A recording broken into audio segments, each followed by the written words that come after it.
ويحيي ويميت وهو على كل شيء قدير ولا حول ولا قوة إلا بالله العلي العظيم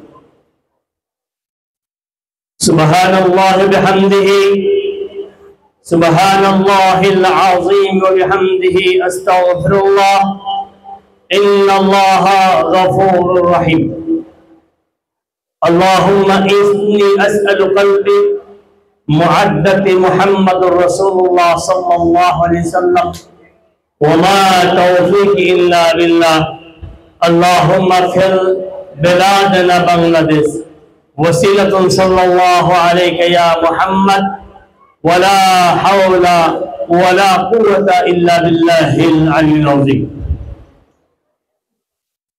أستغفر الله الذي لا إله إلا هو الحي القيوم غفار الذنوب ستار العيوب وأتوب إليه ولا حول ولا قوة إلا بالله العلي العظيم نحمده ونصلي على رسوله الكريم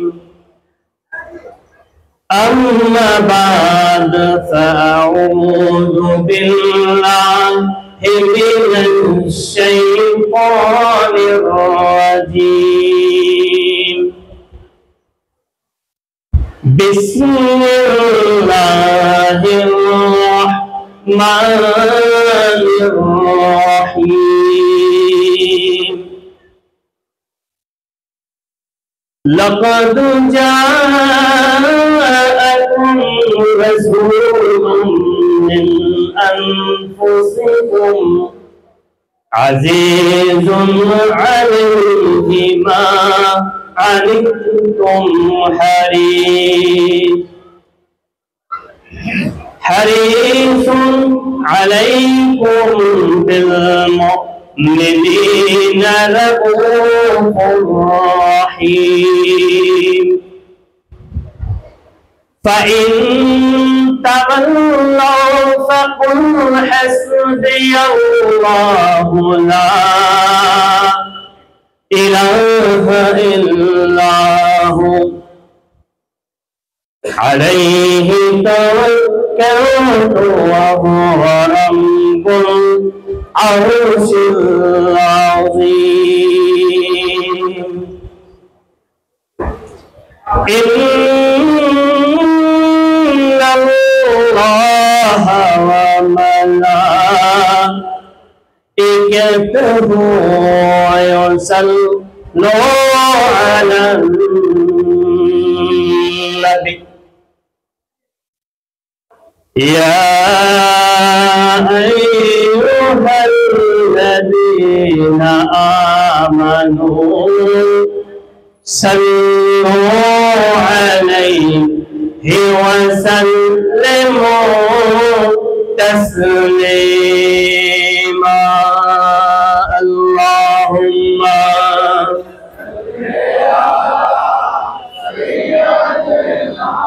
مولانا محمد وعلى سيدنا اللهم صل على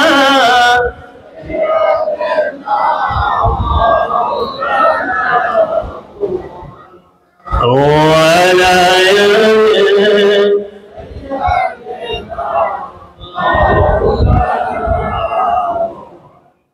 من तमन सुदम है मन बेकमाल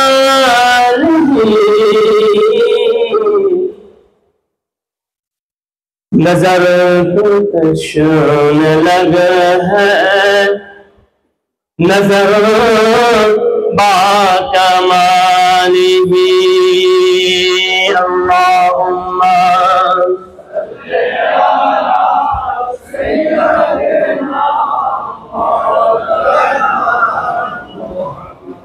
وعلى آله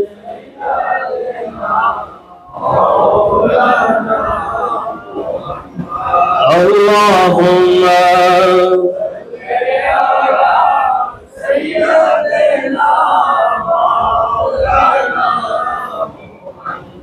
وعلى آله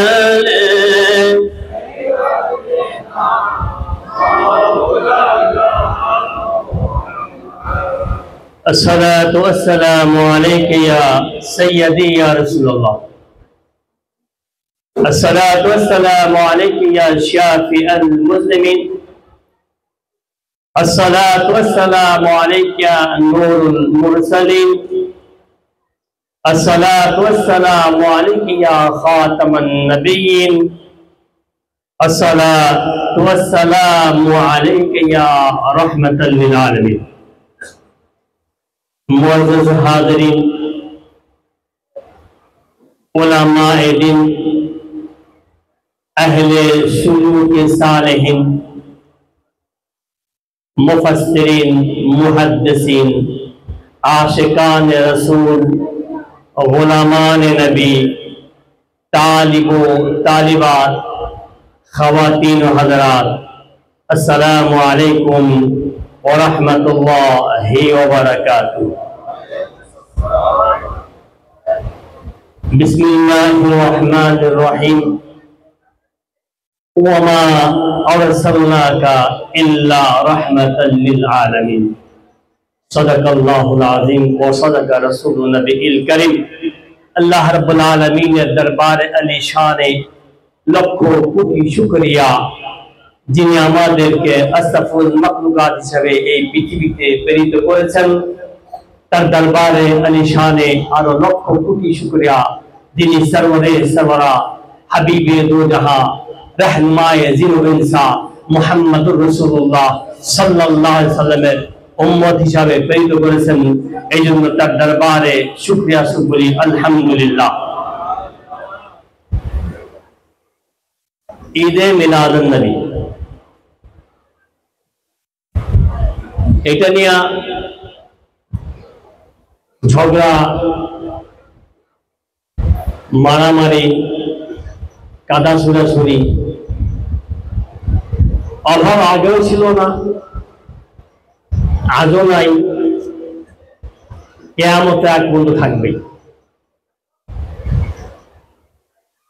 এটা এই জন্যই থাকবে কারণ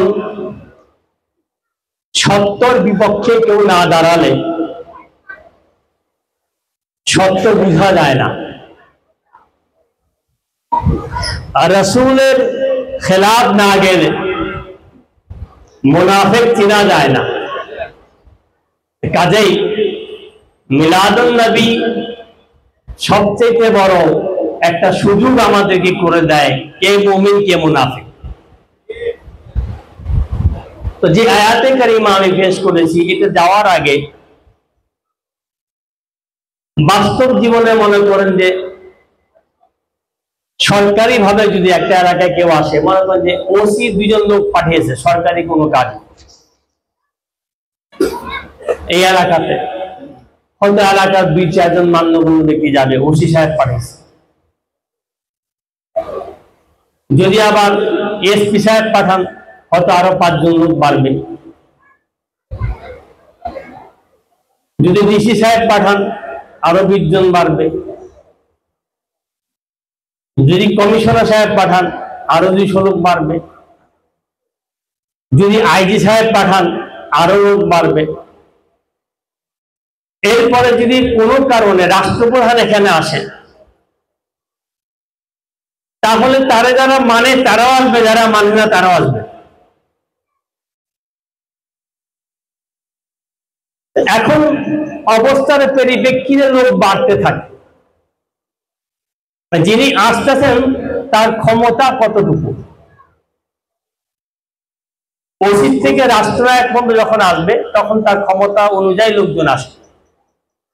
ঠিক আল্লাহ রাব্বুল আলামিন সরওয়ারে দো জাহাঁ মুহাম্মদুর রাসূলুল্লাহ সাল্লাল্লাহু আলাইহি ওয়াসাল্লাম আসার আগে 1,24,000 পয়গম্বরকে পাঠিয়েছে যে তিনি আসবেন। তিনি আসবেন এই তাবলীগ করার জন্য পাঠিয়েছিলেন। আর তিনি আসবেন এই দাওয়াত হযরতে আদম থেকে ঈসা পর্যন্ত প্রত্যেকেই দিয়েছেন। এমন কোন পয়গম্বর নাই যে দেন নাই। শুধু দেনই নাই, আল্লাহ রাব্বুল আলামিন যে হুকুম করেছিলেন যে তোমাদের কারো জীবনে যদি আমার হাবিব চলে আসেন তা তোমার নবুয়ত ওখানেই খতম, রাসূলের গোলামি করবে, আমার রাসূলের ইত্তেবা করবে। এই অঙ্গীকার দিয়ে সবাই এসেছে। আচ্ছা, আমরা কোরআনে পড়ি ওয়ালি মানে ওয়ালির তিনটা অর্থ আছে, অনেক অর্থ আছে, আমি তিনটাই বলি। একটা হচ্ছে আল্লাহ করিব হওয়া, ওয়ালি করিব থাকা। ওয়ালি মানে বন্ধু, ওয়ালি মানে সাহায্যকারী। আরো অসংখ্য কথা আছে, কিন্তু যারা ওয়ালি হন তাদেরকে সাহায্য কারা করেন? আল্লাহ পাক বলতে ফেরেশতারা করেন। যিনি সিদরাতুল মুনতাহায় থাকেন তিনিও করেন, যিনি আরশে আজিমে থাকেন তিনিও করেন, যিনি মক্কায় থাকেন তিনিও করেন, যিনি বাংলাদেশে ডিউটি করেন তিনিও করেন, যিনি জেরুজালেমে থাকেন তিনিও করেন। কিন্তু এরা জায়গা পরিবর্তন করে না, যেখানে আসে সেখান থেকে করে। এরা যেখানে আছেন সেখান থেকেই করেন। কেন? আল্লাহ পাক তাদেরকে সেই ক্ষমতা দিয়েছেন। এই ঈমান আছে কিনা? ফেরেশতারা পারে কিনা? মানে আশ্চর্য, ফেরেশতারা পারে, ফেরেশতারা পারে আরশে আজিমে থেকে এখানে সাহায্য করতে, সিদরাতুল মুনতাহা থেকে এখানে সাহায্য করতে। কিন্তু যখনই আসে রাসূল পারে কিনা, তখনই কন্ট্রাডিকশন শুরু হয়ে যায়, তখনই ঝামেলা শুরু হয়ে যায়। তো মেরে দোস্ত, যদি আরশে আজিমের ফেরেশতা তিনি আরশে আজিমে থেকে আপনাকে সাহায্য করতে পারেন, তাহলে মদিনাওয়ালা মদিনার থেকে কেন পারবেন না? মদিনাওয়ালা মদিনার থেকে কেন পারবেন না? নিশ্চয়ই পারেন। এটা আকীদার বিষয়। আমাদের সাথে মিনিমাম 6 জন ফেরেশতা আছে। দুইটা তো সবাই জানি, কেরামান। দেখি, দেখছেন কখনো কেউ? কোনোদিন দেখি না। আছে ফেরেশতা নূরের না মাটির? নূরের না মাটির? নূরের, সাথেই আছে, দেখি নাই। যদি না মানেন ঈমান থাকবে? তাহলে আপনার কাঁধে 2 ফেরেশতা, এইটা না মানলে ঈমান থাকবে না। রাসূল আপনার মতো মানুষ বললে ঈমান থাকবে? থাকবে না। তাহলে আমার আকীদা আছে আরশে আজিম থেকে ফেরেশতা সাহায্য করতে পারে। মক্কা মুকাররমা যিনি আছে তিনি পারেন, কিন্তু ওখান থেকে আইসা না, ওখানে থাইকাই। তাহলে আমি যখন এখান থেকে সালাম পেশ করি, উনি উত্তর দিতে পারে না? উনি শুনেন না? তো যে এই আকীদা যার নাই, সে কি মুসলমান হতে পারে? আমার রাসূল আমাকে এক লোক কালকে ফোন দিয়ে জিজ্ঞাসা করছে যে অমুক লোক আপনার মাহফিলে আসতে চায়, আপনি কি বলেন? আমি বললাম যে আমার মাহফিলে যে কাফের সেও আসতে পারবে, কারণ মাহফিলটা কার? तमाम কায়নাতের মালিকের যিনি বন্ধু, যার জন্য तमाम কায়নাত বানিয়েছেন, যিনি तमाम কায়নাতের রাসূল, তার মাহফিল। কাজে এখানে যদি কেউ ইহুদি কেউ কাফেরও আসতে চায়, আসতে পারে, নিষেধ নাই। কারণ এইটা নিষেধ করা রাইট আমাদের কারোই নাই।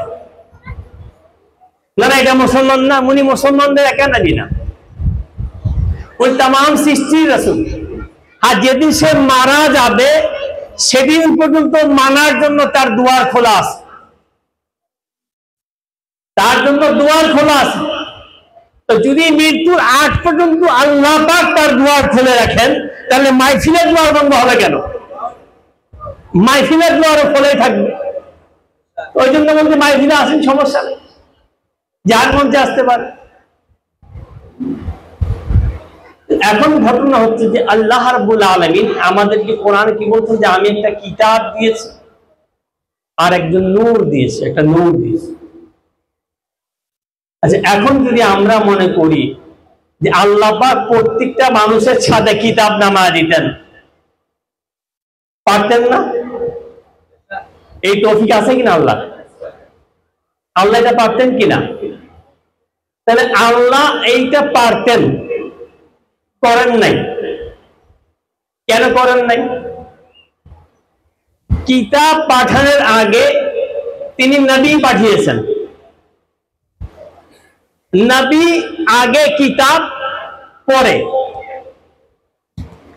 নবী আগে, কিতাব পরে। কেন?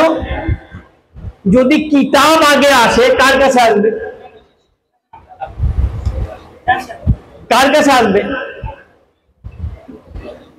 তো যেহেতু কিতাব যিনি বুঝাবেন তিনি আগে আসবেন, তো প্রত্যেকটা পয়গম্বর সহিফা আসছে বা কিতাব আসছে, আগে কিতাব আসে নেই। কারণ মুবাল্লিগিন লাগবে এই কিতাবটা বুঝানোর জন্য। দেখেন রাসূল আকরাম সাল্লাল্লাহু আলাইহি ওয়াসাল্লাম কিতাব নামার পরেও এত বুঝাইছেন, এত শিখাইছেন, তিনি তিনার ঘর বারকে কোরবান করে দিয়েছেন। তারপরে 73 ফেরকা, তারপরেও 73 ফেরকা আমাদের মধ্যে, না বুঝাইলে কি হইতে হয়? এখন যেটা বলতেছিলাম, যদি প্রত্যেকের বাসায়, প্রত্যেকের ছাদে আল্লাহ বা কিতাব নামাইতেন, আল্লাহর জন্য তো অসম্ভব কিছু ছিল। তিনি মালিকুল মুলক পারেন, তিনি পারতেন। তাহলে কিতাব পাঠালে কি হইতো হালটা? এখন বলবেন যে আমার কাছে এক কিতাব, আপনার কাছে এক কিতাব, অমুকের কাছে এক কিতাব, এনার সাহেবের কাছে এক কিতাব। কিতাব নিয়ে বলে দিয়েছে সালার ব্যাখ্যা বের করো। তা আমি সালার ব্যাখ্যা বের করলাম। কি বের করলাম? সালা অর্থ হচ্ছে যে সরিষার তেল মাইখা কাঠকে সোজা করা। আমার ব্যক্তিগত ওপিনিয়ন, কিন্তু আমি যদি ব্যাখ্যা করতাম, আরেকজন ব্যাখ্যা করলে কি সালা মানে কোমরে হাত দেওয়া ঘোরা। আবার কেউ ব্যাখ্যা করলো সালা মানে লাভ দেওয়া। তো এই জন্য সালার সিস্টেম যাতে আল্লাহ এবং তার রাসূলের আকীদা মতো হয়, এই জন্য আল্লাহ পাক তার রাসূলকে দিয়েছেন কিতাব, প্রত্যেকটা ঘরে দেন নাই। কিন্তু এরপর রাসূল তো কম বুঝাননি আমাদের। বুঝালে পরে কি বলছেন? আমার সাহাবীদেরকে দেখো। আচ্ছা, এখানে একটা প্রশ্ন আসতে পারে, তিনি সাহাবীদের কথা বলছেন যে দেখো, অনেকে বলেন যে আহলে বাইতের কথা বলেন নাই। আহলে বাইতের কথা কেন বলেন নেই, কখন বলেন নেই, এটা বুঝতে হবে। কারণ কিতাব উনার ঘরে এসেছে, আহলে বাইত উনার ঘরে, উনার জানার কিছু নাই। যারা উনাকে দেখে শিখেছে তাদের কাছ থেকে শিখে। এই কনসেপ্টটা বুঝতে হবে। এখানে কিন্তু অনেকে ভুল করে দিই আমরা। কেন বলছেন? আজকে মিলাদুন নবী নিয়ে আমি মনে করি যে আপনার যদি ভালো না লাগে আপনি করেন না। সবার চিন্তা, সবার চেতনা, সবার ধ্যান, সবার জ্ঞান, সবার ঈমান, সবার আকীদা একই রকম হতে হবে এমন কোনো কথা নাই। কিন্তু একটা প্ল্যাটফর্মে আসতে হবে, লা ইলাহা ইল্লাল্লাহ, না এর বাইরে কোনো কলমা পড়া যাবে না? আছে, পড়া যাবে না, নাইও। তাহলে এই আকীদাতে যে চরিত্রগুলি আমাদেরকে আল্লাহ পাক শিক্ষা দিয়েছেন, কি দিয়েছেন? আতিউল্লাহ ওয়া আতিউর রাসূল, আমার ইত্তেবা করো, আমার রাসূলের ইত্তেবা করো বা আনুগত্য করো। তো রাসূলের আনুগত্য ছাড়া কেউ আল্লাহকে পাবেন না, পাবেন না। আল্লাহ নিজেই বলেননি। নামাজ আফজালুল ইবাদত, কিন্তু আল্লাহ করেন, আল্লাহ একটা ইবাদত রেখে দিয়েছে, ইন্নাল্লাহা ওয়া মালাইকাতাহু ইউসাল্লুনা আলান নবী ইয়া আইয়ুহাল্লাযীনা আমানু সাল্লু আলাইহি ওয়া সাল্লিমু তাসলিমা। আমি করি, আমার মালায়েকরা করে, হে ঈমানদারগণ তোমরা করো। এখানে একটা কনসেপ্ট বুঝতে হবে আপনাকে। আল্লাহ পাক বলেন না ইয়া আইয়ুহান নাস, সমস্ত সৃষ্টি তুমি করো, ইয়া আইয়ুহাল ইনসান, সমস্ত মানুষ তোমরা করো, তা বলে না। কি বলতে, ইয়া আইয়ুহাল্লাযীনা আমানু, হে ঈমানদারগণ তোমরা করো, তোমরা করো। ইয়া আইয়ুহান নাস বলেন নাই। কাজে যেহেতু ইয়া আইয়ুহাল্লাযীনা আমানু বলেছেন, আমানুর কনসেপ্টটা বুঝতে হবে। এক সাহাবী বলছেন, আসলে আমি মুমিন হয়ে গেছি। বলতে মুমিন হও নাই, তুমি মুসলমান হইছো। মুমিন কিভাবে হবো? তোমার ভিতরে যতক্ষণ পর্যন্ত ঈমানের নূর না আসবে তুমি মুমিন হতে পারবা না। তো ঈমানের নূরটা কি? রাসূলের মুহাব্বত। রাসূলের মুহাব্বত যতক্ষণ পর্যন্ত হৃদয়ে না আসবে তুমি মুসলমান হইছো, মুমিন না। তাহলে মুমিন হওয়ার শর্ত হচ্ছে নূর হৃদয়ে আসতে হবে। ये सीना में अगर कीना है तो निकल जाओ, अगर मदीना है तो मिल जाओ। ये सीना में अगर कीना है तो निकल जाओ, अगर मदीना है तो मिल जाओ। सीना যতদিন মদিনা না হবে মুমিন হতে পারবেন না। আর ওই মানুষ তো মানুষই না যার কাছ থেকে মানুষের নিরাপত্তা নাই। আমাদের কাছ থেকে কেউ নিরাপত্তা আছে বলেন না? রাস্তায় কুকুর দিলে যাচ্ছি, একটা লাথি মারবেন, থাম। কুকুরের টাকা দেখে কিনে দেয়, কুকুর আমি চরিত্র এরকম মরকে, কুকুরের টাকা দেখি কিনে দেয়, কুকুর তো আমি চরিত্র এরকম কেন? এটা করি কিনা আমার, কেন করি জানেন?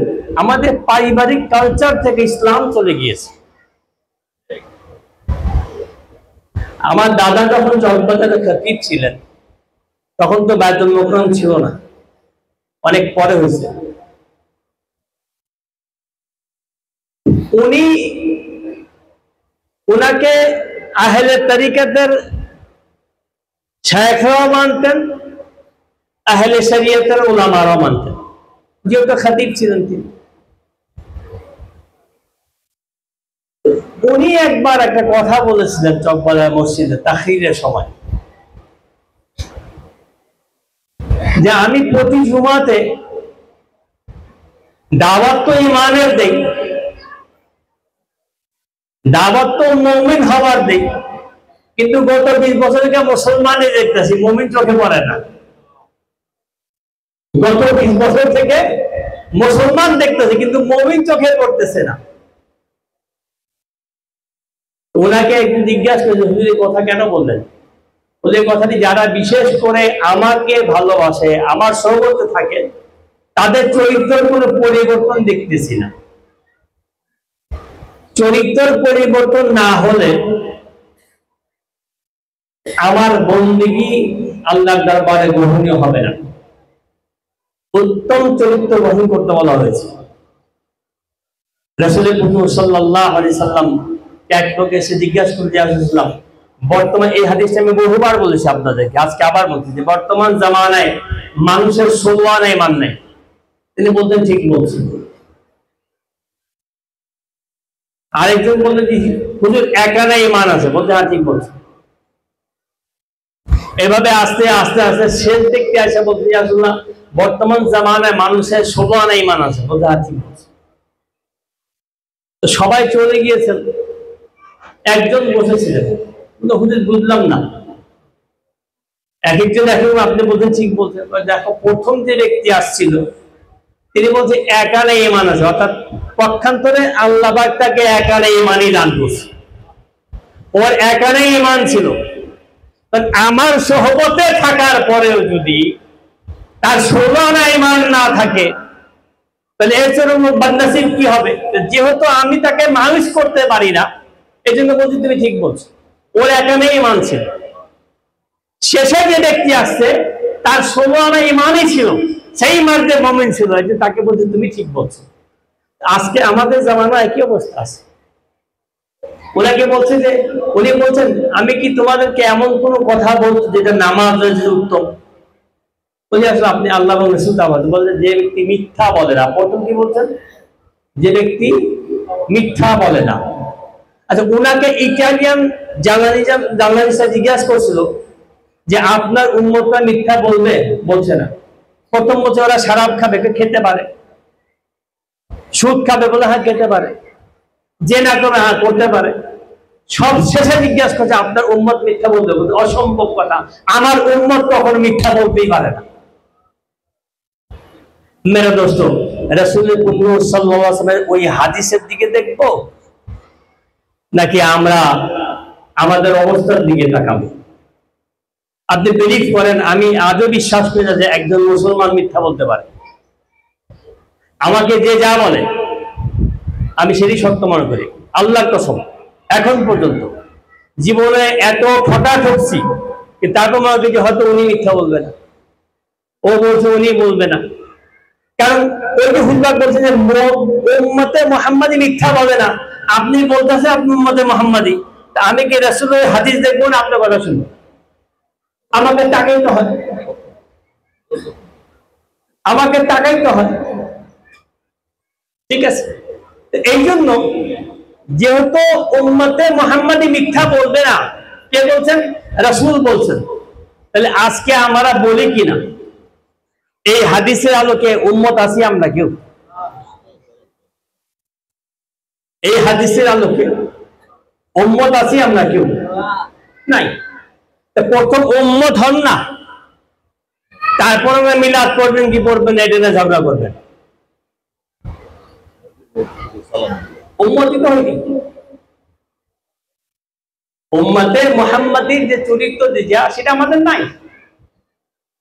হুজুরে পুরুষ সাল্লাল্লাহু আলাইহি সাল্লাম ওনার বেলাদাত নিয়া দেখেন প্রভাকাণ্ড বহু চলছে ওনার বংশ নিয়া। সেটা কেমন? ওনার বংশ অনেক গরিব ছিল, ওনার বংশ তো গরিব ছিল, ঠিক মতো খাওয়া যেত না, নাউযুবিল্লাহি মিন যালিক। এগুলি প্রভাকাণ্ড ছিল, এগুলি প্রভাকাণ্ড ছিল। কেমন ছিল?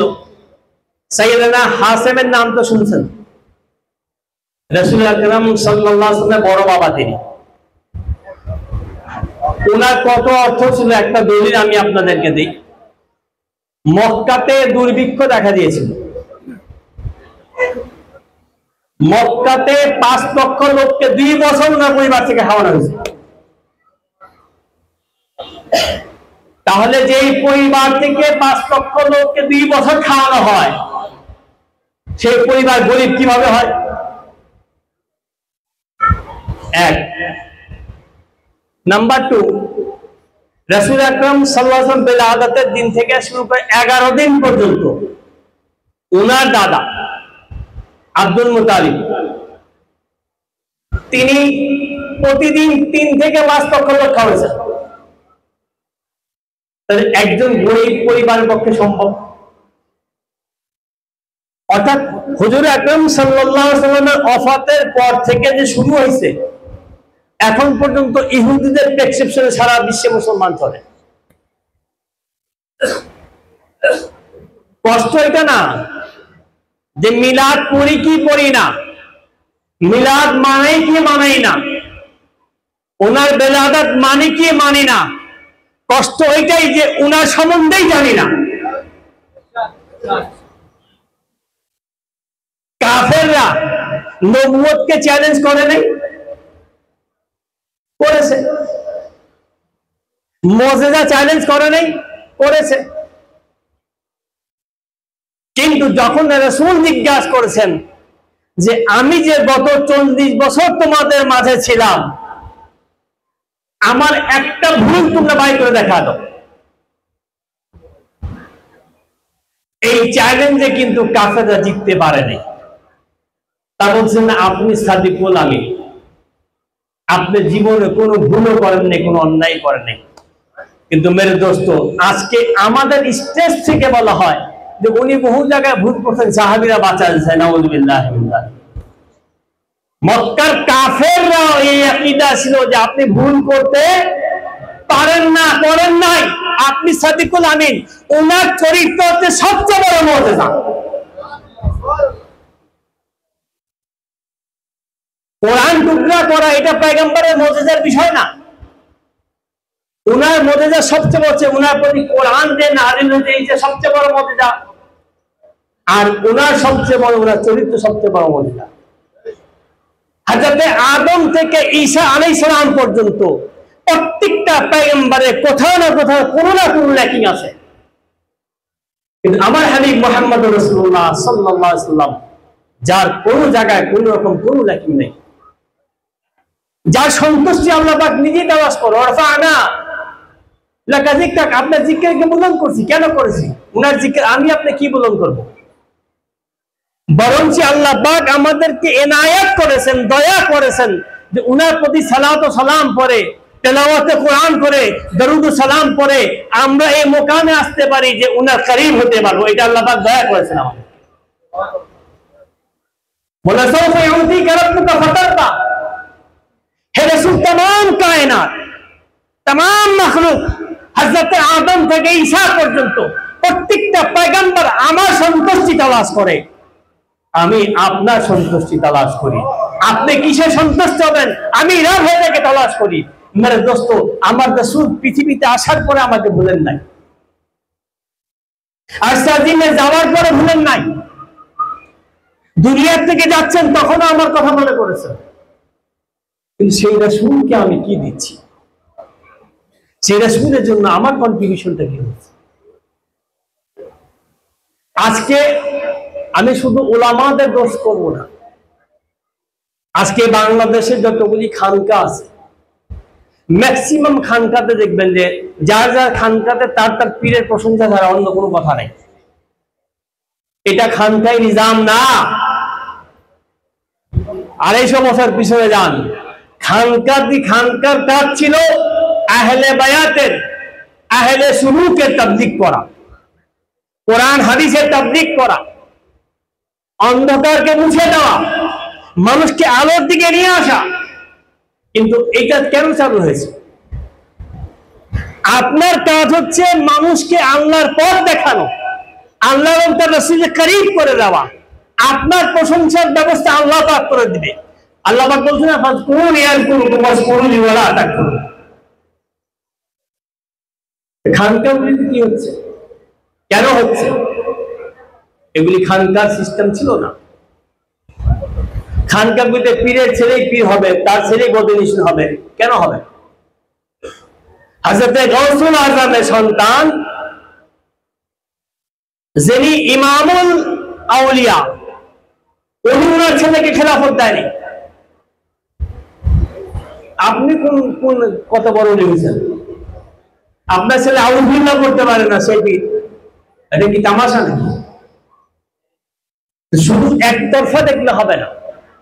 আজকে যে অবস্থাতে আমরা এসে পড়েছি, আমরা প্রত্যেকে দায়ী। আমরা প্রত্যেকে জায়গা থেকে একমাত্র নিজের প্রশংসা দেয়। অর্থাৎ রাসূল আকরাম সাল্লাল্লাহু আলাইহি ওয়াসাল্লাম একটা কথা বলছেন, এটা আমি বারবার বলি যে আমার এইটা আফসোস নাই বা দুঃখ নাই বা এই ভয় নাই যে আমার উম্মতটা বুত পূজা করবে, কিন্তু আখির জামানার উম্মতটা শয়তানের পূজা করবে। তা করি কিনা বলেন?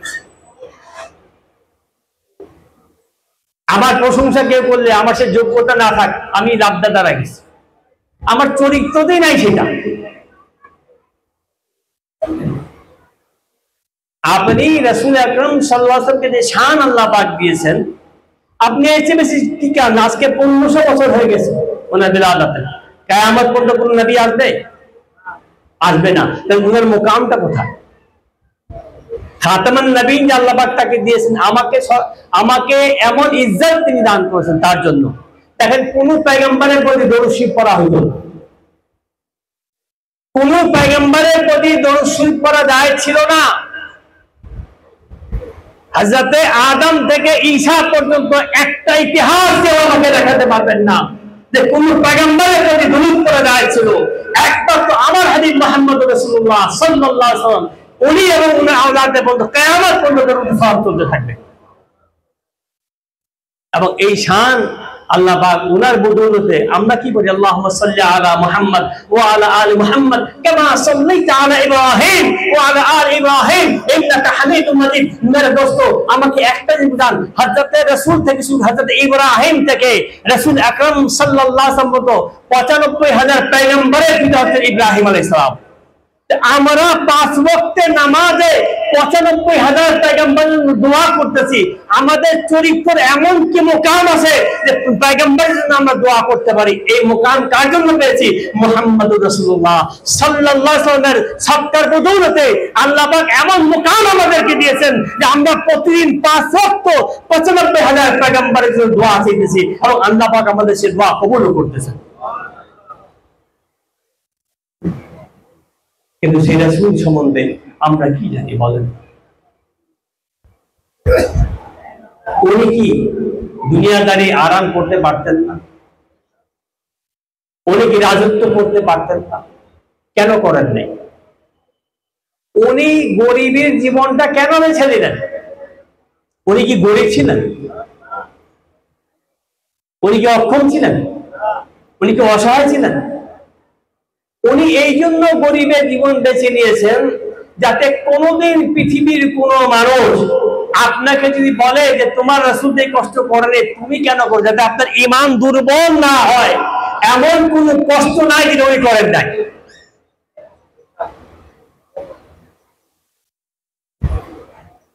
করেননি, পারতেন, তিনি চাইলে পারতেন না। তিনি কি কি করেননি বলেন না? তিনি কোরবানি করছেন, নিজের তরফ থেকে করেছেন, তো সমস্ত গরিব উম্মতের পক্ষ থেকে করে দিয়েছেন। কেন? যাতে কোনো উম্মতের মুহাম্মাদির মনে কষ্ট না থাকে যে আমি কোরবানি করতে পারি নাই, মুহাম্মদুর রাসূলুল্লাহ সাল্লাল্লাহু আলাইহি ওয়াসাল্লাম আপনার পক্ষ থেকে কোরবানি দিয়ে আপনার হক আদায় করে দিয়েছেন। কতটা ভাবতেন তিনি আপনি আমাকে নিয়ে? সেই রাসূলকে নিয়ে আমরা কি করতেছি বলেন না?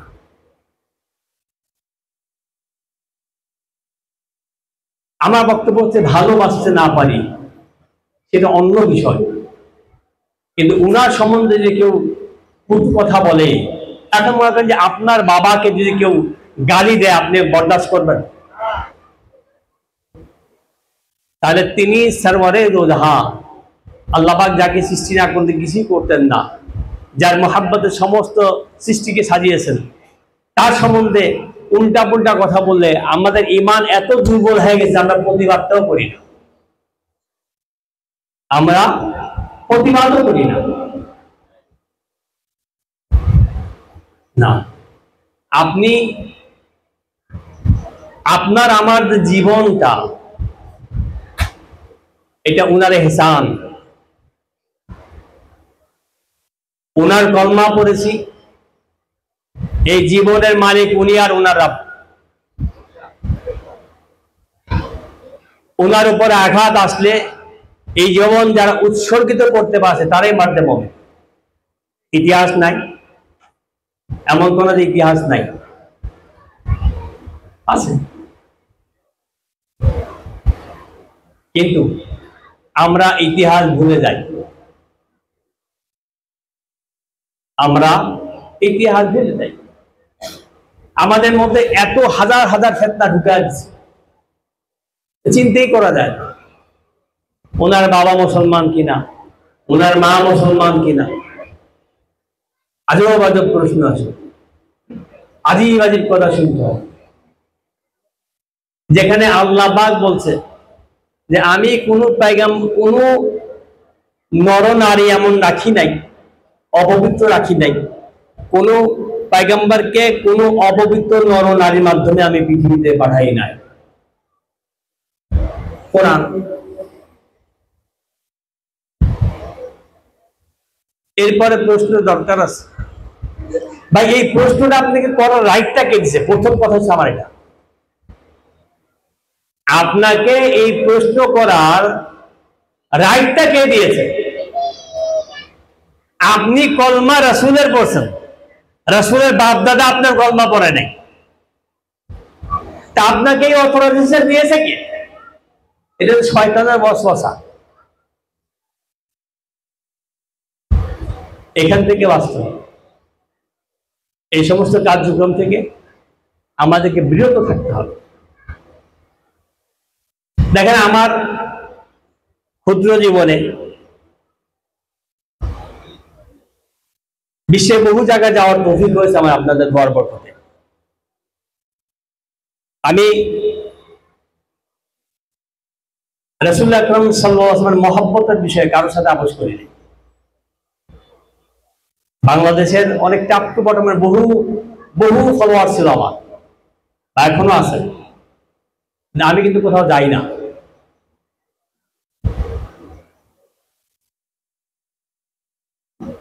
হ্যাঁ, হুজুরের মহব্বতে যদি কেউ ডাকে আসি, অন্য কোনো বিষয়ে আমি কোথাও যাইও না, মিশিও না, খুব কম।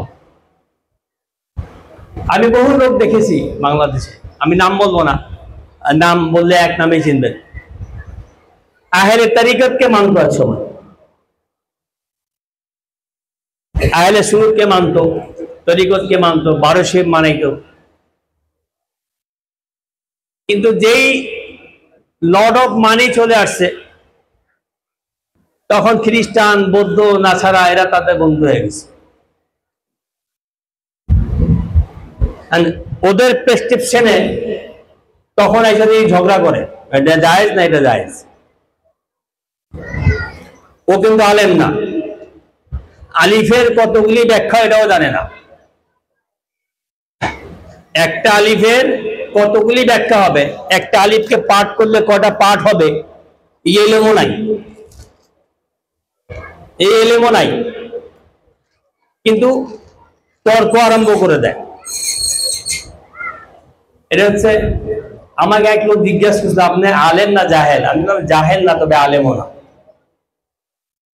আমি আলেম না, তবে জাহেলও না। আমি জানার চেষ্টা করি, এখনো শিখি, আমি এখনো শিখি, বয়স 64 হয়ে গেছে, এখনো শিখি।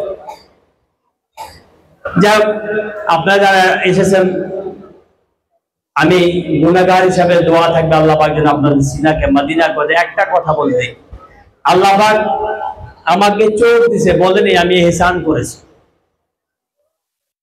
জীবন দিয়েছে, বলেনি ইহসান করেছি, অর্থ দিয়েছে, বলেনি ইহসান করেছি, সম্মান দিয়েছে, বলেনি ইহসান করেছি, সন্তান দিয়েছে, বলেনি ইহসান করেছি।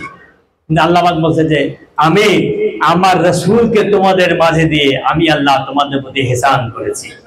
মেরে দোস্ত, যে আল্লাহ তা এত কিছু দেওয়ার পরে বলেনি ইহসান করেছি, কিন্তু কি বললেন যে আমি আমার রাসূলকে তোমাদের মাঝে দিয়ে আমি আল্লাহ বলে ইহসান করেছি, আমার এই ইহসানের শুকরিয়া আদায় করো। এই ইহসানের শুকরিয়া কি? আজকে ওনার বেলাদাতের দিন, আমরা দোয়া কি চাবো, আল্লাহ পাক তুমি যেদিন উনাকে পাঠিয়েছিলা তাম পৃথিবীর অন্ধকার আলোকিত হয়ে গিয়েছিল, আজকে আবার আমরা অন্ধকারে চলে গিয়েছি, ওনার এই বেলাদাতের বদৌলতে তাম উম্মতে মুহাম্মাদীকে তুমি আবার আলোকিত দান করে দাও।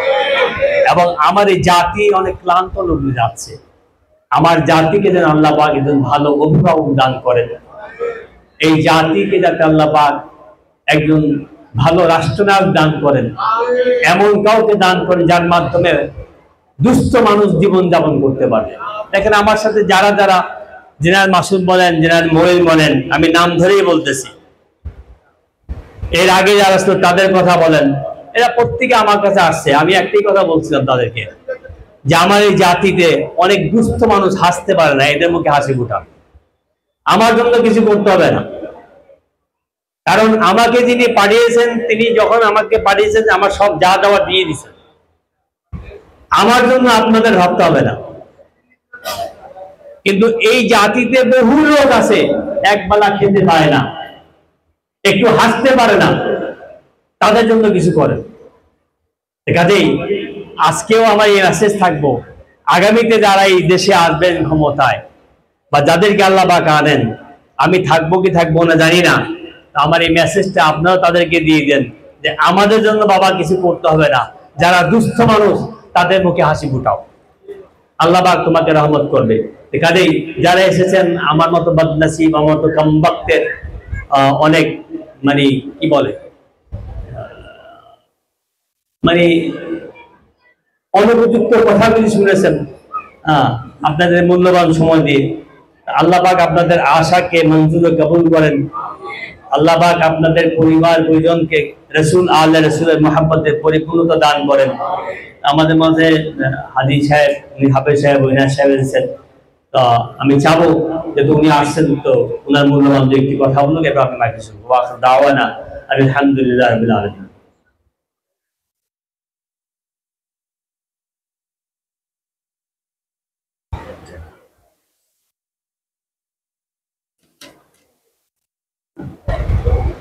আমি ঘুষ কমার ছেলে ছেলে 3 মাস বড় ভাই। আচ্ছা আচ্ছা,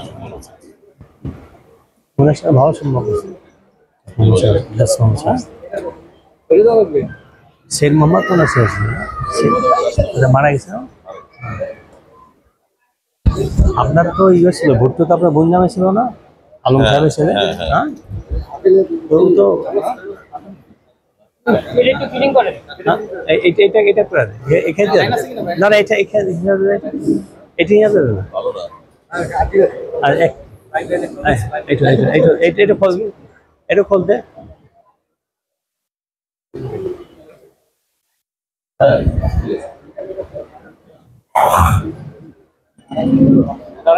ভর্তি তোমার কারণ আমার সাথে প্রায় দাঁড়া না, বসে দাঁড়া বলবো না, না অসুবিধা, বসে বসে বসে বসে বসে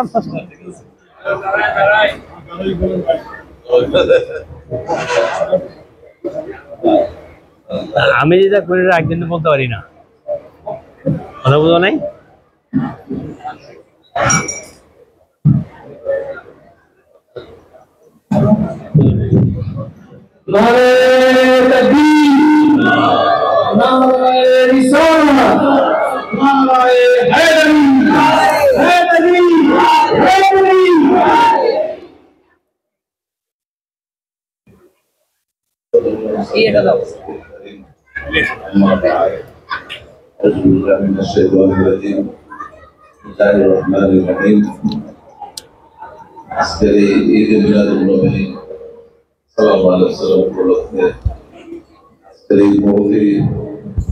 সভার সম্মানিত সভাপতি, উপস্থিত ওলামায়ে কেরাম, আর উপস্থিত আছেন মুসল্লি ভাই, মুক্তাদি ভাই এবং পর্দার আড়ালে বাংলাদেশের। আসসালামু আলাইকুম ওয়া রাহমাতুল্লাহি ওয়া বারাকাতুহু।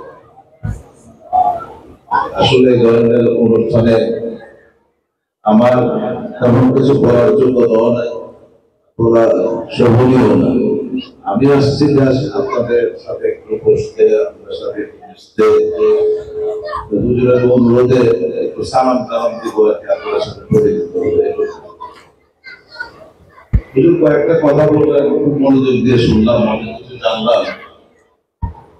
আমাদের রাসূলুল্লাহ সাল্লাল্লাহু আলাইহি ওয়াসাল্লামকে আল্লাহ কতটা মর্যাদা দিয়েছেন এবং রাসূলুল্লাহ সাল্লাল্লাহু আলাইহি ওয়াসাল্লামের উম্মত উপলক্ষে আমরা কতটা মর্যাদা উত্থাপন হয়েছি। আমাদেরকে যদি আল্লাহ পাক রাসূলুল্লাহ সাল্লাল্লাহু আলাইহি ওয়াসাল্লামের উম্মত না বানিয়ে অন্য কোন নবীর উম্মত বানাইতেন, তাহলে কিন্তু এইরকম রহমত বর্ষণ আমাদের উপর হতো না, এমনি ভাবে আমরা মর্যাদা মানব হতে পারতাম না। তা আমরা এতটাই পোড়া কপাল, আমরা কিন্তু রাসূলুল্লাহ সাল্লাল্লাহু আলাইহি ওয়াসাল্লামের আদর্শের ধারে কাছেও না। আমরা কি আজকে আমাদের যে সমাজে যে অবক্ষয়, যে হানাহানি, কাটাকাটি, দুর্ভিক্ষ, দুর্যোগ চলছে, রাসূলুল্লাহ সাল্লাল্লাহু আলাইহি ওয়াসাল্লামকে আমরা ভালোবাসতাম, তাইলে আমাদের সমাজে এমনটা হতে পারতো? হতে পারতো না। আমাদের খ্রিস্টান ইহুদি সম্পর্কে বললেন যে এরা যে রাসূলুল্লাহ সাল্লাল্লাহু আলাইহি ওয়াসাল্লামের আদর্শের বিরুদ্ধে যে ষড়যন্ত্র করে আসছে, আজকে আমরা দেখতেছি ষড়যন্ত্র করছে, কিন্তু এই ষড়যন্ত্রটা কিন্তু আজকের না। এই ষড়যন্ত্র কিন্তু আপনার রাসূলুল্লাহ সাল্লাল্লাহু আলাইহি ওয়াসাল্লাম যখন বেঁচে ছিলেন তখন থেকে ষড়যন্ত্র শুরু হয়েছে। তখন আল্লাহ পাক এই ব্যাপারে কোরআনের আয়াত নাযিল করে আমরা রাসূলুল্লাহ সাল্লাল্লাহু আলাইহি ওয়াসাল্লামকে আপনার কি করছেন, মানে সাবধান করেছেন। এই আয়াতুল্লাযীনা আমানু লা তাত্তাখিযুল ইয়াহুদা ওয়ান নাসারা আউলিয়া বা'দুহুম আউলিয়া বা'দ। এই যে ইহুদি নাসারা যারা আছে তারা কখনো আপনাদের বন্ধু নয়, তারা নিজেরা নিজেদের বন্ধু। আজকে আমরা কি দেখতে পাই, ওই 1400 বছর আগে যে আয়াত নাযিল হয়েছে, এখন কি আমরা খ্রিস্টান নাসারা ইহুদি নাসারা এদেরকে কি আমরা আমাদের বন্ধু হিসেবে দেখতে পাই? যেখানে মুসলমানদের নির্যাতিত হয়ে গেছে এই দুইটা জাতি দেখেন আপনার অগ্রণী ভূমিকা লেগে আছে, এক হলো ইহুদি, এক হলো নাসারা মানে খ্রিস্টান।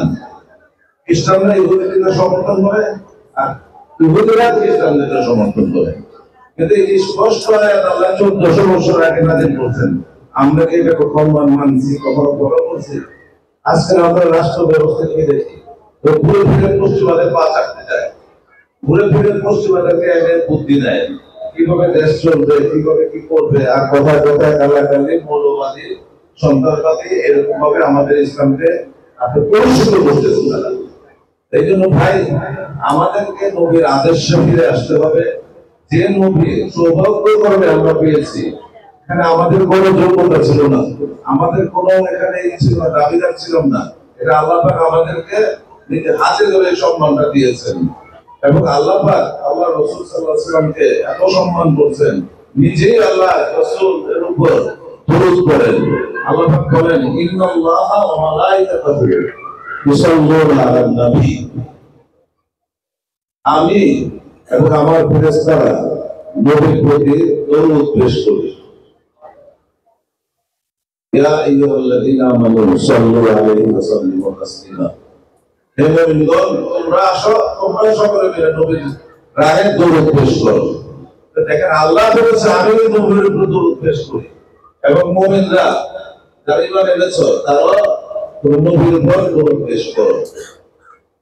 এখন আল্লাহ পাক আমাদের নবীর উপর দরুদ পেশ করেন, কোন নবীর উপর দরুদ পেশ করছেন? করেন। আর আমাদেরকে সরাসরি বলতেছেন নবীর উপর দরুদ পেশ করো। আমরা কি সেটা করি না? আমরা আল্লাহর কথা মানি না, রাসূলের কথা মানি না, আবার আমরা মুসলমান হিসেবে নিজেরা দাবি করি। আসলে আমরা কি? তাই আজকে এটা ভেবে দেখার সময় আসছে, আমাদেরকে পরিপূর্ণ পরিবর্তন হইতে হবে, আমাদেরকে পরিশুদ্ধ হইতে হবে। কারণ আমাদের আগে যে আযাব চেপে আছে, এই আযাব সে পর্যন্ত দূরে হবে না যে পর্যন্ত আমরা পরিশুদ্ধ না হব। তাই সকলকে আমরা আহ্বান জানাই, আমরা একটা ইসলামিক রাষ্ট্রের স্বপ্ন দেখি, আমরা একটা খেলাফতের স্বপ্ন দেখি, যে খেলাফতের জন্য রাসূল সাল্লাল্লাহু আলাইহি ওয়াসাল্লাম রক্ত দিয়ে গেছেন, অনেক যুদ্ধ করেছেন, অনেক কষ্ট করেছেন, কিন্তু সেই খেলাফত আজকে পূর্ণাঙ্গ খেলাফত আমাদের দুনিয়া থেকে বিলুপ্ত হয়ে গেছে। আমরা সেই খেলাফতের স্বপ্ন দেখতেছি। এই জন্য আপনাদের কাছে দোয়া চাই। আমি এই 7 আসনে বাংলাদেশ জামাত ইসলাম থেকে আমি এবার নির্বাচন করার নিয়ত করেছি। আপনাদের কাছে সকলের কাছে দোয়া চাই, যাতে আল্লাহ রাসূল সাল্লাল্লাহু আলাইহি ওয়াসাল্লামের খেলাফত সেটা আমরা জারি করতে পারি, এবং আল্লাহর বিধান আমরা যাতে এদেশে প্রচলন করতে পারি। তাহলে আমাদের প্রকৃত শান্তি আসবে, তা না হলে শান্তি আসবে না। আমরা যদি একদিকে আল্লাহর কাছে সুখ শান্তি চাই, আর আপনার মুনাফিকের আইন যদি আমি দেশে পালন করি, তাহলে শান্তি আসবে? শান্তি তো আল্লাহর কাছে, শান্তি আল্লাহর কাছে না। আমি আল্লাহর বিধান মানলাম না, বিধান মানো আমি কাফের মুশরিকের, আর দোয়া চাবো আল্লাহর কাছে শান্তি, এটা হাস্যকর না? আমাদেরকে পরিবর্তন পরিশুদ্ধ হইতে হবে, তাইলে আল্লাহর পক্ষ থেকে শান্তি আসবে। আমাদেরকে তওবা করতে হবে এবং আমাদেরকে দিনের পথে ফিরে আসতে হবে। সবাইকে ধন্যবাদ, আমাকে দুটো কথা বলার সুযোগ দিয়েছেন। আপনাদের কাছে আমি দোয়া চাই এবং আমি আপনাদের জন্য দোয়া করি, আমরা সকলে মিলেমিশে ধর্মের প্রতি থাকতে পারি, আনুগত্য থাকতে পারি। আসসালামু আলাইকুম ওয়া রাহমাতুল্লাহি ওয়া বারাকাতুহু।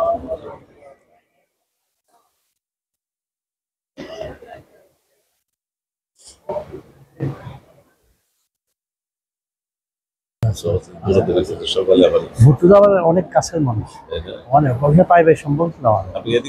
আমি আমার জন্ম আজিপুরেই, আমার দাদা হাফেজ সুলমান সাহেব হতেছিলেন, হাফেজ সুলমান সাহেব কিন্তু ক্ষতি করছিলেন। আমার দাদা তো নেই। অনেক ইয়াদ আলায় জি ছিল জি নাম শুনছি অনেক দোয়া করবেন জি আপনি দোয়া করেন হ্যাঁ আল্লাহর জন্য কিছু করতে পারি মাহবুব মাহবুব সারাদিন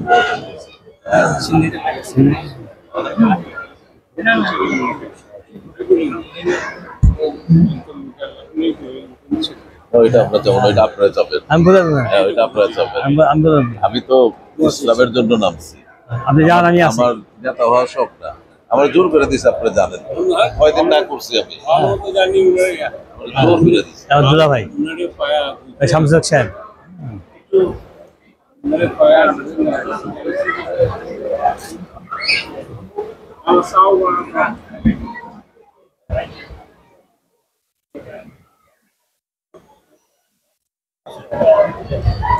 তো বাগিয়ে আপনি ঠিক আছে স্যার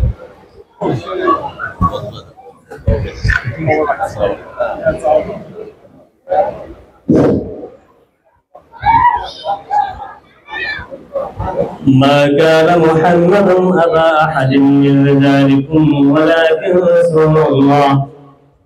ولكن رسول الله وخاتم النبيين وكان الله بكل شيء عليما إن الله وملائكته يصلون على النبي يا أيها الذين آمنوا صلوا عليه وسلموا تسليما اللهم صل على سيدنا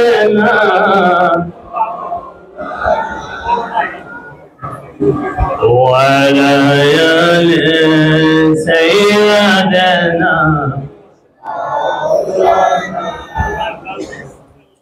اللهم صل على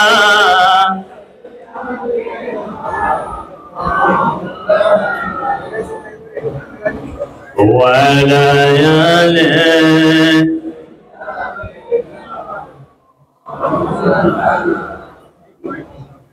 उनके करीब होना नसीब है ये करम उनका है वो मेरे करीब है अल्लाहुम्मा सल्ली अला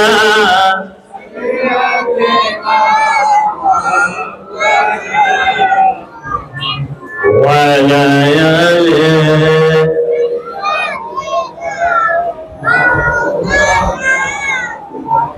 वो खुदा के हबीब होता है वो खुदा के हबीब होता है जो हबीब खुदा के करीब होता है अल्लाहुम्मा सल्ली अला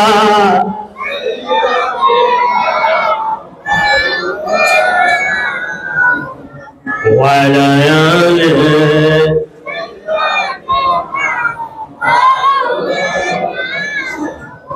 مولى النعم في بدورته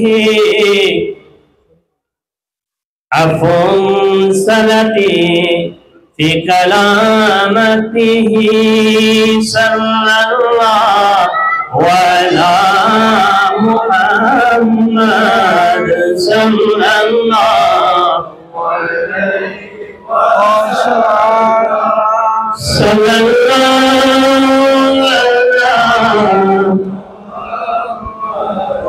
صلى الله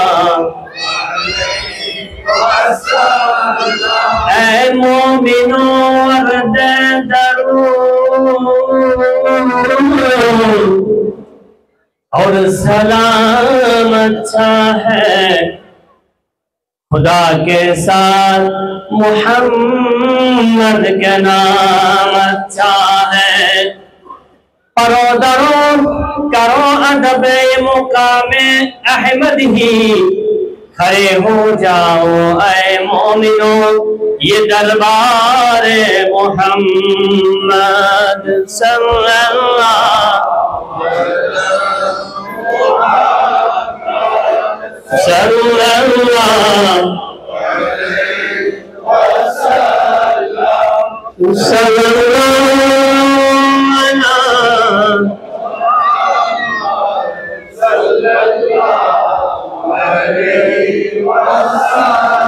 या नबी सलाम या रसूल सलाम या हबीब सलाम सलाम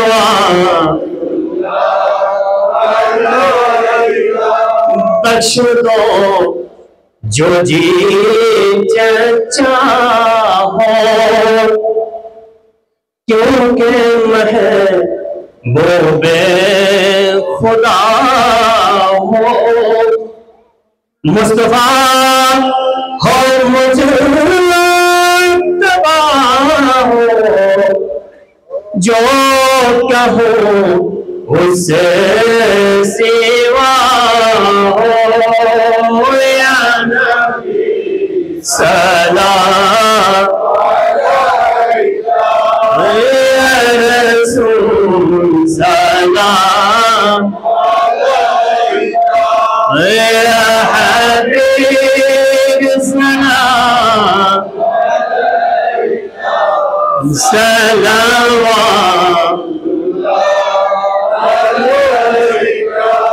इश्क का ताबीर दिलाना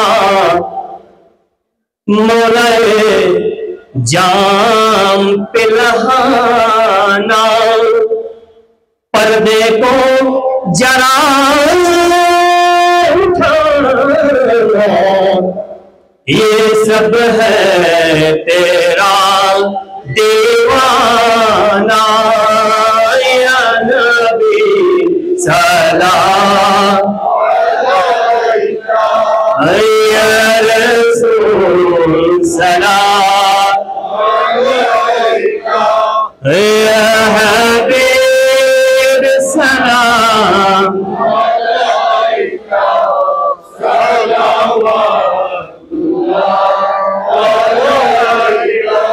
मदीना हमको बुलाना फिर जलवा हमको दिखाना मदीना सबको बुलाना फिर जलवा सबको दिखाना अपने सीने से लगाना कदमों सबको सोलाना या नबी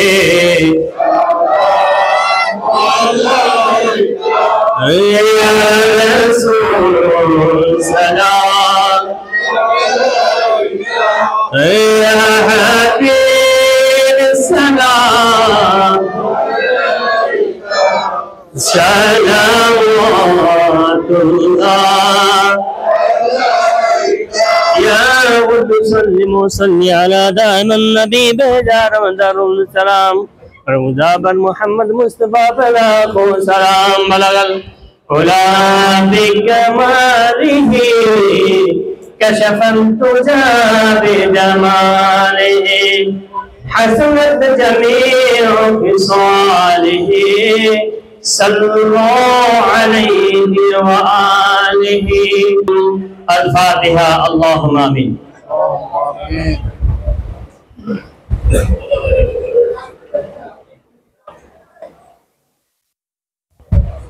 रब्बना ज़लमना अनफुसना व इन लम तगफिर लना व तरहमना लनकुनन्ना मिनल खासिरीन। रब्बना तक़ब्बल मिन्ना इन्नका अंतस समीउल अलीम व तुब अलैना या मौलाना बिहक़्क़ि या मुहम्मदना इन्नका अंतत तव्वाबुर रहीम वग़फ़िर अमर इलल्लाह इन्नल्लाहा बसीरुन बिल इबाद। अल्लाहुम्मा या कादी अल हाजात, अल्लाहुम्मा या हल्लल अल मुश्किलात, अल्लाहुम्मा या शाफ़ी अल मुराद, अल्लाहुम्मा या मुजीब अद दावात। ऐ मेरे दो जहां के मालिक, ऐ मेरे मालिकों के मालिक, ऐ मेरे अहले मोहम्मद के मालिक, ऐ मेरे अहले पंजतन के मालिक, ऐ मेरे हम सब के जिंदगी और मौत के मालिक, मेरे मालिक तेरे हुकूम के बगैर, तेरी रहमत के बगैर, तेरी इनायत के बगैर, तेरे हबीब के सबके के बगैर कोई भी तेरी बरगाह में हाजिर नहीं हो सकता।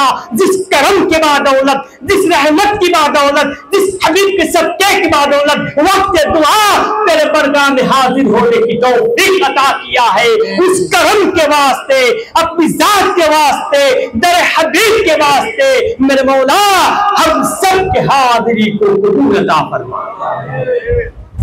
हम सब के माँ बाप के हाजिरी को कबूल अता फरमा। हम सब के बीवी और बच्चा के हाजिरी को कबूल अता फरमा।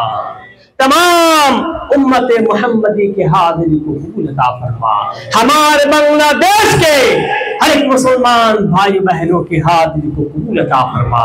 तमाम जिन इंसा के हाजिरी को कबूल अता फरमा। रब्बुल आलमीन हाजिर हुए এই নিকৃষ্ট জবান থেকে, এই প্রেম শূন্য হৃদয় থেকে আপনার আয়াতে করিমা পড়েছি। ইলাহুল আলামিন আপনার হাবিব মুহাম্মদুর রাসূলুল্লাহ সাল্লাল্লাহু আলাইহি ওয়াসাল্লামের শানে আলোচনা করেছি।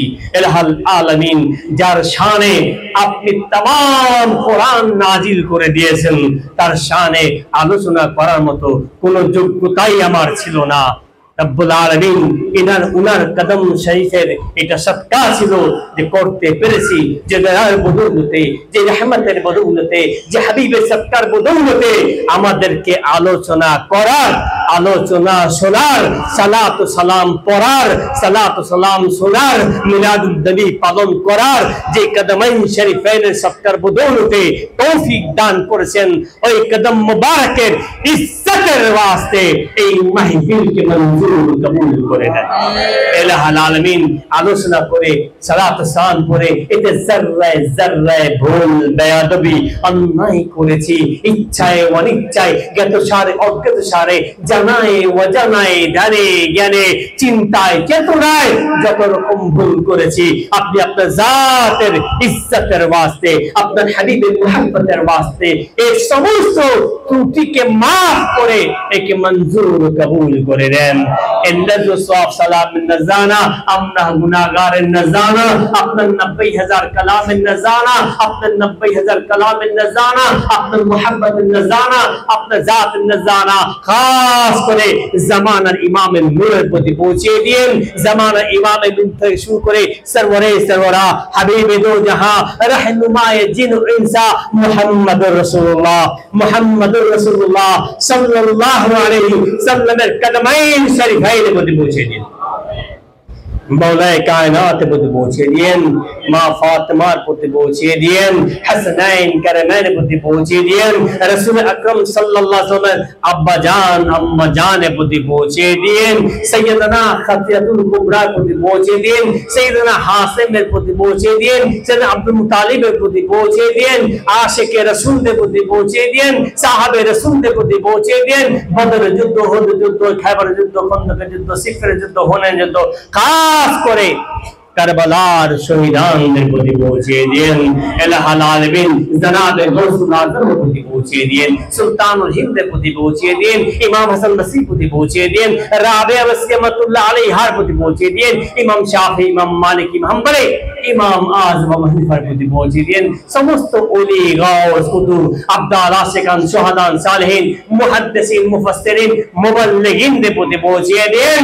হাজিরান মজলিসের মা বাবা স্ত্রী পুত্র পরিবার পরিজন আত্মীয় স্বজন বীর মুশি শাখায় যারা চিরজন্মের মতো বিদায় নিয়ে চলে গেছে তাদের প্রত্যেকের রূহের প্রতি পৌঁছে দিয়েন। ইলাহুল আলামিন तमाम সৃষ্টির প্রতি পৌঁছে দিয়েন। আমরা যারা বেঁচে আছি আমাদের নূরের প্রতি পৌঁছে দিন। আমাদেরকে সহি রুকু, সহি সাজদা, সহি কিয়াম করার তৌফিক দান করে দেন। ইলাহুল আলামিন আমাদের জীবনের সমস্ত গুনাহগুলিকে maaf করে দেন। ইচ্ছার গুনাহ, অনিচ্ছার গুনাহ, জ্ঞাতসারে গুনাহ, অজ্ঞাতসারে গুনাহ, জানার গুনাহ, অজানার গুনাহ, ধ্যানের গুনাহ, জ্ঞানের গুনাহ, চিন্তার গুনাহ, চেতনার গুনাহ, ইলমের গুনাহ, আমলের গুনাহ, নফসানের গুনাহ, হাইওয়ানের গুনাহ, খায়সানের গুনাহ, প্রবঞ্চনার গুনাহ, পরিস্থিতির গুনাহ, অবস্থার গুনাহ, গুনার কোন গুনাহ, মূর্খতার গুনাহ, এমন কোন গুনাহ নাই যাহা আমরা করি নাই। সমস্ত রকম গুনাহ থেকে maaf করে আমাদের সিনাকে মদিনা করে দাও। तमाम বিশ্বে যারা বিমার তাদের শিফা দান করে দাও। तमाम বিশ্বের মুসলমানকে ঐক্যবদ্ধ হওয়ার তৌফিক দান করে দাও। तमाम উম্মতে মুহাম্মাদীকে ভ্রাতৃত্ব বন্ধনে প্রতিষ্ঠিত করে দাও। तमाम উম্মতে মুহাম্মাদীকে তোমার এবং তোমার হাবিবের ইশকের পরিপূর্ণতা দান করে দাও। রব্বুল আলামিন तमाम বিশ্বের মুসলমানকে ঐক্যবদ্ধ হওয়ার তৌফিক দান করে দাও। আমাদের জাতিকে বিশ্বের অন্যতম শ্রেষ্ঠ জাতি হিসাবে তুমি মঞ্জুর করে নাও।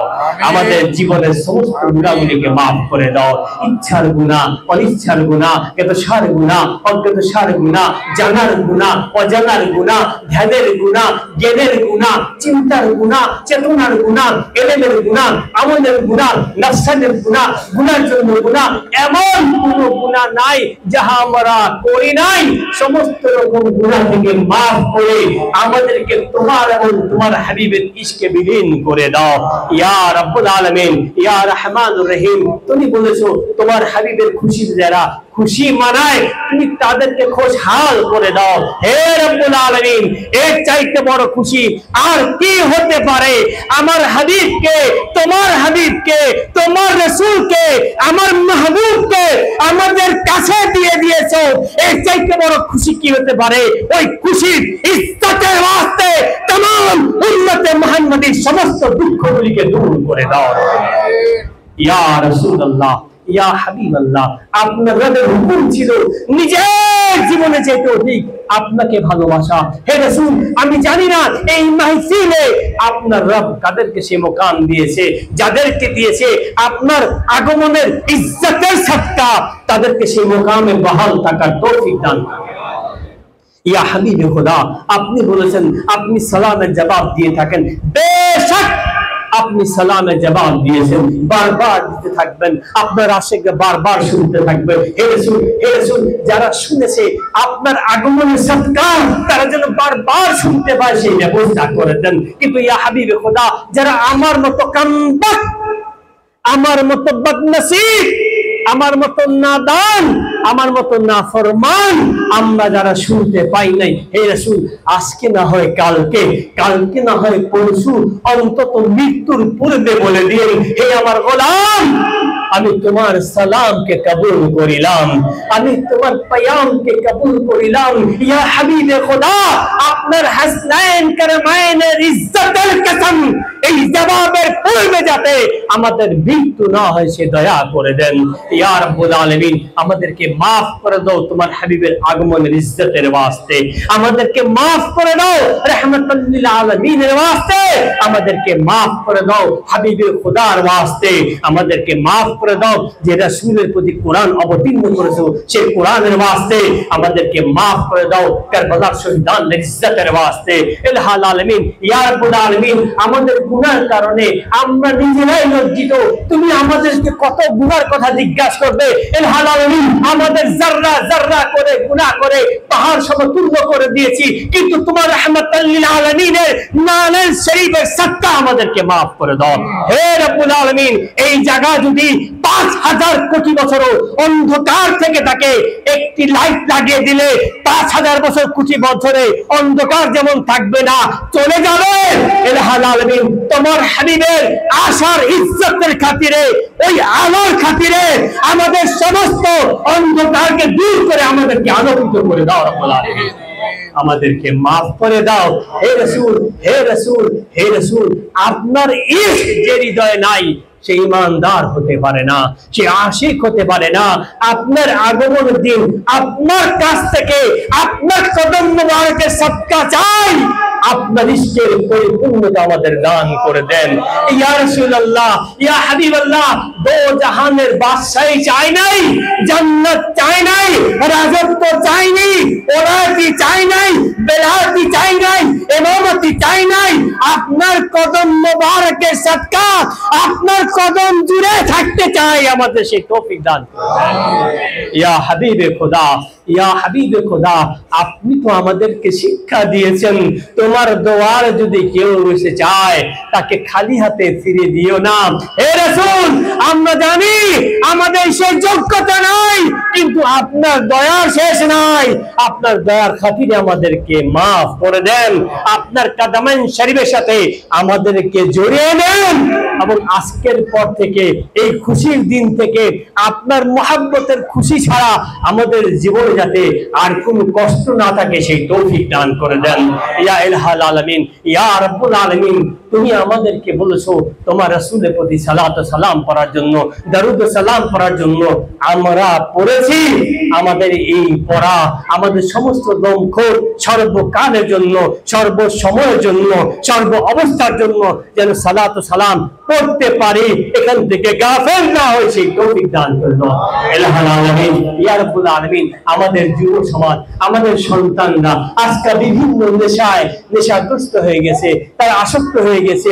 রব্বুল আলামিন, তোমার হাবিবের আগমনের ইজ্জতের খাতিরে তাদেরকে খারাপ নেশা থেকে দূর করে তোমার আহলে বাইতের আশিক করে দাও, তোমার হাবিবের মুহাব্বতের মাতওয়ালা করে দাও।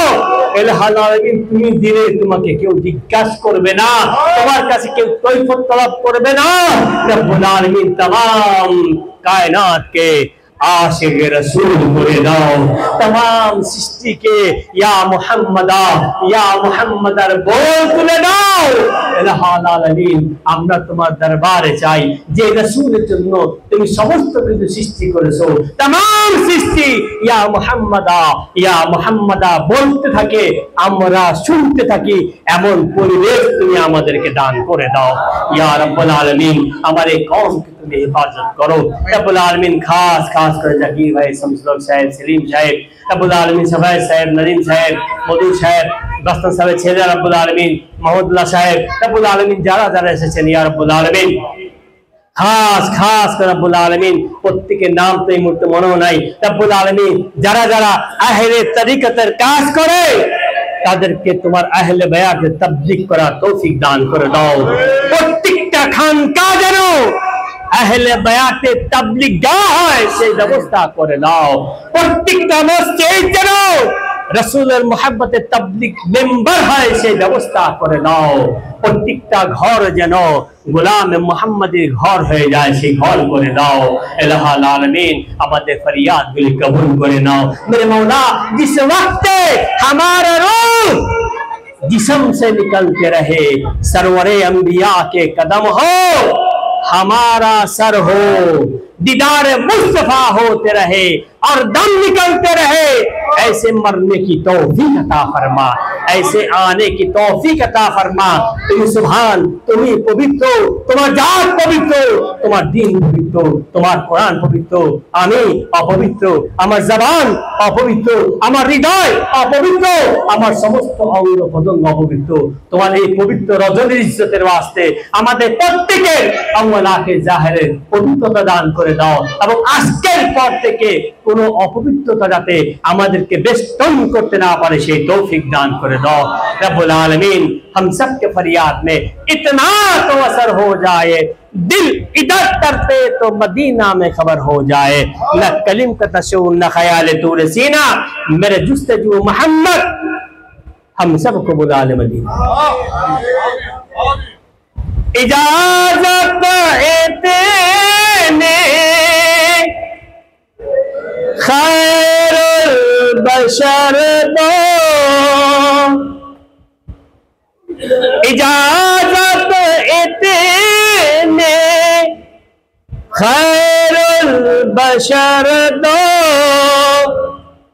तुम्हें एक नजर देखो, ऐसे नजर दो, तुम्हें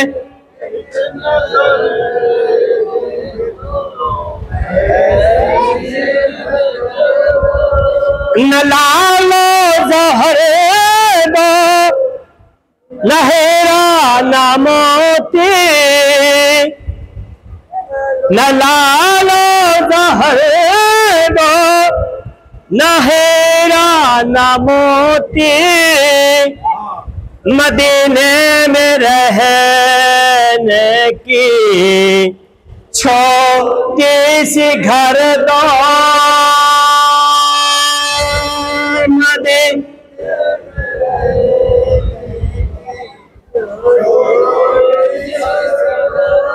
तुम्हें एक नजर देखो, ऐसे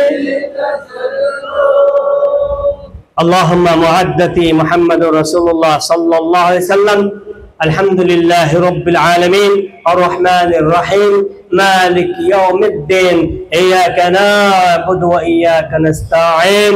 इलाहुल आलमीन, তুমি বলেছো তোমার গোলামি করার জন্য আমাদেরকে তোমার এবং তোমার হাবিবের গোলামি করার তৌফিক দান করে দাও। তুমি বলেছো তোমার কাছে চাওয়ার জন্য, আমরা চাচ্ছি तमाम বিশ্বে মিলাদুন নবীকে পালন করার তৌফিক দান করে দাও।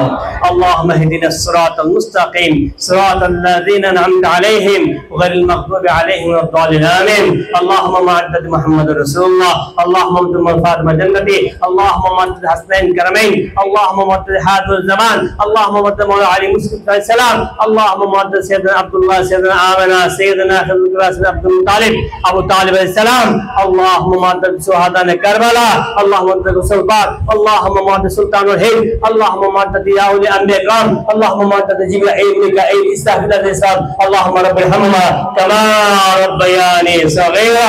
আল্লাহুম্মা ইগফির লানা ওয়া লিওয়ালিদাইনা ওয়া লিআওলাদিনা ওয়া লিআজওয়াজিনা ওয়া লিযুররিয়াতিনা ওয়া লিশাইখিনা ওয়া লিমাশাইখিনা ওয়া লিজামি'il মুমিনিনা ওয়াল মুমিনাত ওয়াল মুসলিমিনা ওয়াল মুসলিমাত বাল আহইয়া ওয়াল আমওয়াত ইন্নাকা মুজিবুদ দাওয়াত। আল্লাহুম্মা সাল্লি আলা মুহাম্মদ ওয়া আলা আলি মুহাম্মদ বি'inদাল মাউত বিইذنিকা লা ইলাহা ইল্লাল্লাহু মুহাম্মাদুর রাসূলুল্লাহ।